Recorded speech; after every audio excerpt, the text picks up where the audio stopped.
السلام عليكم ورحمة الله وبركاته. ازيكم يا حبايبي، عاملين ايه؟ وحشتوني جدا جدا. صلي على النبي حبايبي، عشان بالصلاة على النبي تطمئن قلوبنا. انا جاية النهاردة اكلم البنات. كل سنة وانتم طيبين بمناسبة الدراسة. كلامي النهاردة مع البنات، بنات اعدادي، بنات ثانوي، بنات الجامعة، وللأمهات برضو. عايزة اقول لكل بنت في اعدادي، في ثانوي، في الجامعة: صاحب البنت الكويسة. نقي اصحابك، صحباتك اللي انت مصاحباهم نقيهم. لانك لو صاحبت بنت حلوة هتبقى حلوة زيها، هتبقى حلوة زيها. ولو صاحبتي بنت مش كويسة هتتعلمي منها. هتقولي لي هتعلم منها ايه؟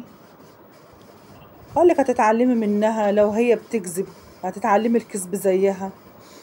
لو هي اخلاقها مش كويسة هتبقى اخلاقك زي اخلاقها. لو هي بتكذب على اهلها هتبقى انت كمان زيها. لو هي بتخرج من بيتها على انها تروح المدرسة وتروح تحضر اول حصة او حصتين، وتخرج من المدرسة بعد كده تخرج بقى تلف في الشوارع، تروح تقابل حد، الكلام ده انت كمان هتبقى زيها. انا في بنات كتير اعرفها بيبقى رايحين المدرسة بتاعتهم الصبح ومش بيروحوا. هتقولوا لي امال بيروحوا فين؟ هقولك ما اعرفش، بس انا سمعت كلام كتير. بيروحوا، المفروض ان هم بيروحوا المدرسة بس ما بيروحوش. اللي يقولوا بيلفوا في الشوارع، يعني بنتفسح، وبيقولوا بنتفسح. واللي تقول بنروح عند صاحبتنا بنقضي اليوم كله هناك. صاحبتنا بيتها جنب المدرسة فبنروح نقعد معاها، بنروح في ميعاد المدرسة وبنروح بيتنا برضه في ميعاد المدرسة. والله العظيم والله العظيم انا الكلام ده كان بيحصل قدام عيني. انا مش بقول كلام وخلاص ولا بظلم اي بنت. وزي ما فيه بنت كويسة فيه بنت برضه مش كويسة، وزي ما فيه ولد كويس فيه برضه ولد مش كويس.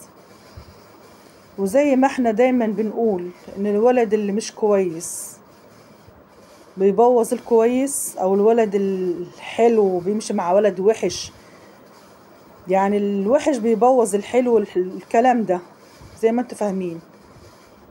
يعني بنقول الولد الكويس بيبقى الاتنين كويسين مع بعض، لو ولدين كويسين مع بعض. والولد البايظ بيبوظ الكل، مش بيبوظ عيل ولا اتنين ولا تلاتة، بيبوظ الشلة كلها.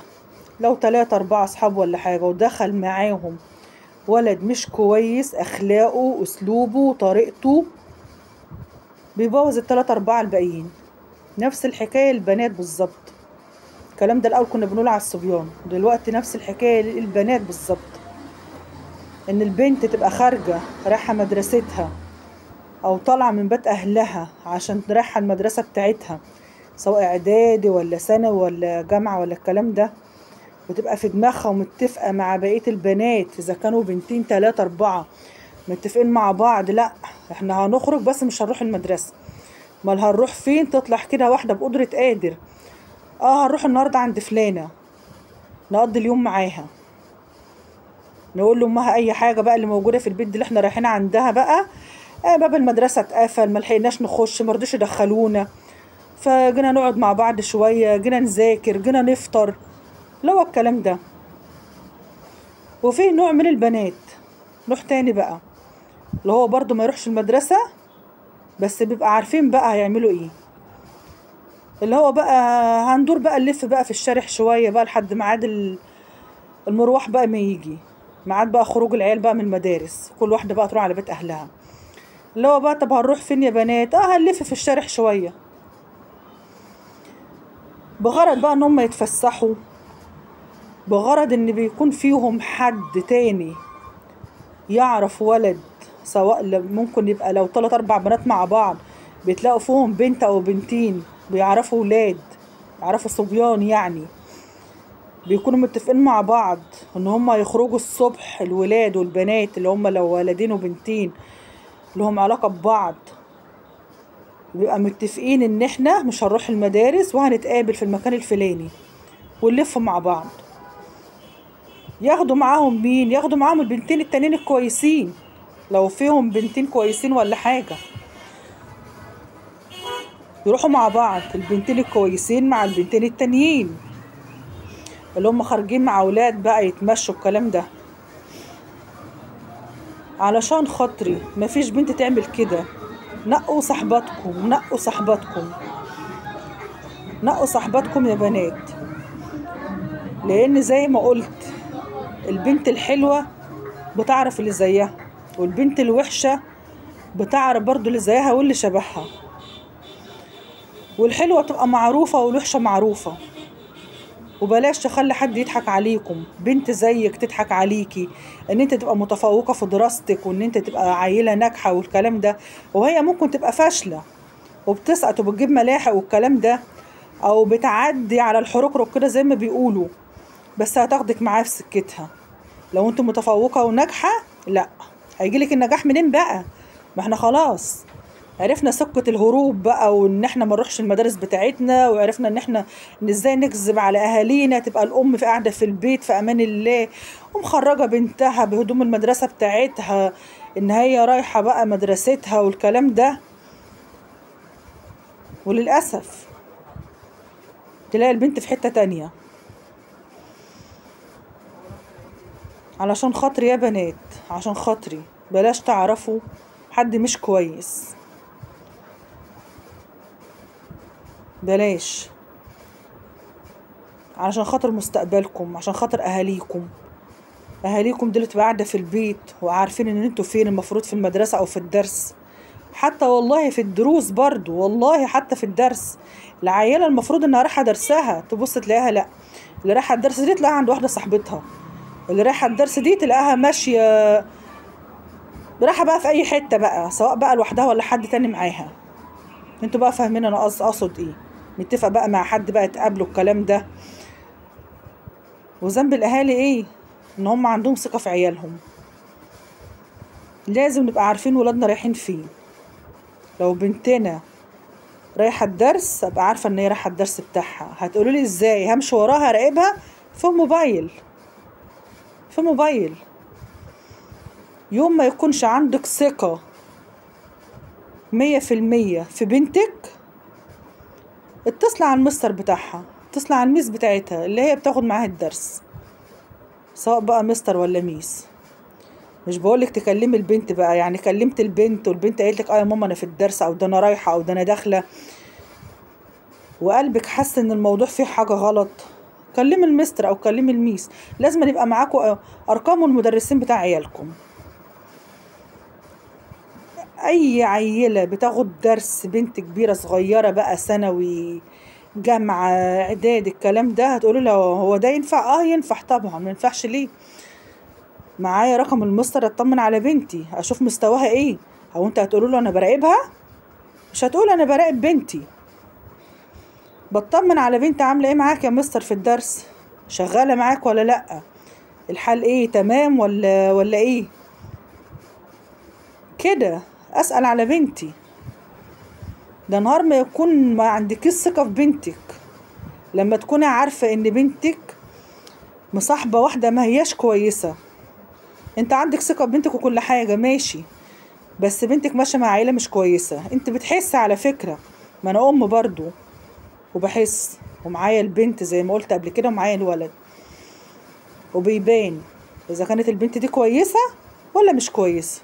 مش لازم يعني تعاشريها وتقعدي وتاكلي وتشربي معاها عشان تعرفيها، لا، بيبان على الشكل، بيبان من التصرفات البنت دي كويسه ولا لا. حتى لو مش هتقدري تبعدي بنتك عنها، لو انت بنتك مش قادره تبعديها عنها وبتقولك ده صاحبتي وهي كويسه وما فيهاش حاجه وان انت يا ماما غلطانه والكلام ده، تابعي بنتك بقى بالتليفون. كل خطوه بنتك تخطاها بالتليفون. راحت الدرس بالتليفون مع المستر او مع الميس، راحت المدرسه اسالي عليها. هتقولها اسال عليها ازاي وانا هي في المدرسه؟ الميس بتاعتها او المستر بتاعها اللي واقف عليها. بطمن عليها، اصلها كانت خارجه تعبانه الصبح، اصلها كانت دايخه مش قادره تروح المدرسه، اصلها اي حاجه اي حاجه. ده اللي هو بتطمني على بنتك. لو بنتك مش هينفع ترد عليكي في الحصه او الكلام ده، او موبايلها مقفول بقى او كده، في بقى المدرسين بتوعها، مستر بقى ميس الكلام ده، المهم ان انت تطمني على بنتك. ده نهار قلبك كده ما يكون بيقولك ان الموضوع فيه حاجه غلط. وكل ام تاخد بالها من بنتها، لان زي ما قلنا الكويسه بتلاقي اللي مش كويسه. يعني لو واحده كويسه بتلاقي واحده عكسها، والوحشه بتاخد الحلوه معاها وبتعلمها الغلط، وبتعلمها الكذب، وبتعلمها ان هي تحور على اهلها، بتعلمها كل حاجه. وفي بنات والله العظيم بتبقى كويسه جدا، حتى لو حد حب يلعب في دماغها ولا الكلام ده، هي بتكون قويه. لا انا رايحه المدرسه بتاعتي، انا رايحه المدرسه، ما هروح فين؟ لا ما ينفعش ان انا اغيب، ما ينفعش ان انا اهرب، ما ينفعش ان انا اخرج في الفسحه، ما ينفعش ان انا احضر حصتين واخرج، ما ينفعش ان انا ابقى رايحه الدرس بتاعي واقول لماما انا رايحه الدرس وانا ابقى رايحه في حته تانية، ابقى رايحه عند صاحبتي، ابقى رايحه مديه ميعاد لحد. احنا بقينا في زمن ما يعلم به الا ربنا. كل واحده تخلي بالها من بناتها، ما نسيبش البنات كده وخلاص، اللي راحت المدرسه ما راحت المدرسه، واللي راحت الدرس راحت الدرس. لا، عنا على بناتنا، عشان احنا بقينا في زمن ما يعلم به الا ربنا. وربنا يسترها على اولادنا جميعا يا رب، يا رب ربنا يسترها على اولادنا جميعا، بنات وصبيان. وما تنسونوش يا حبايبي باللايك وبالاشتراك عشان عيلتي الصغيرة تكبر بيكم. والسلام عليكم ورحمة الله وبركاته. وصلوا على النبي حبايبي، عشان بالصلاة على النبي تطمئن قلوبنا. والسلام عليكم.